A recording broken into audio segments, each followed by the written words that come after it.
Fighting for their lives. This weekend, a march is planned in Akron as residents work to push back against the violence there. Now, here's why people are pushing back. So far this year, there have been 18 murders in Akron. 15 of them involved guns, and 10 total remain unsolved.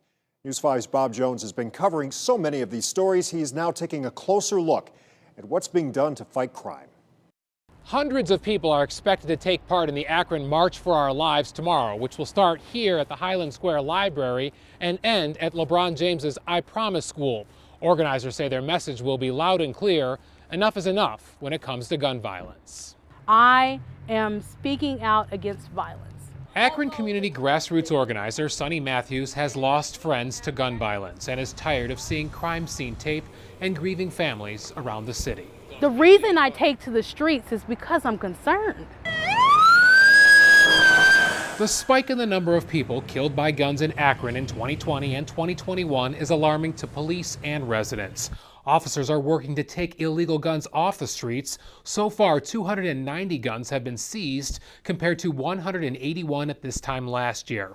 But Sonny says more action is needed from the community. Our goal and our purpose and our intent is just to give each other a moment to say, hey, we are a community, we believe in change, and we are here for it.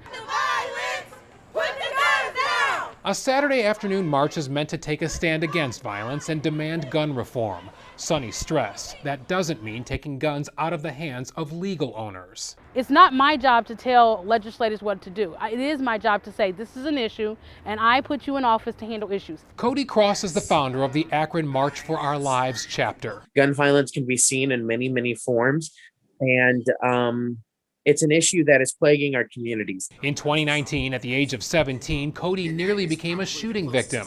While he was walking his mom home from work in South Akron, teens started shooting at each other. And they started shooting back at each other as me, my mom, and her coworker hadn't even had a chance to move fully out of the way. We were still in the street, in the center of the two sides, shooting back and forth. Sonny says while looking for solutions to gun violence is the primary reason for the march, the group believes it's also critical to focus on poverty and economic issues that may be driving some of the gunfire. Lack of opportunity leads to people going into survival mode and acting in ways that they would not otherwise. In Akron, Bob Jones, News 5.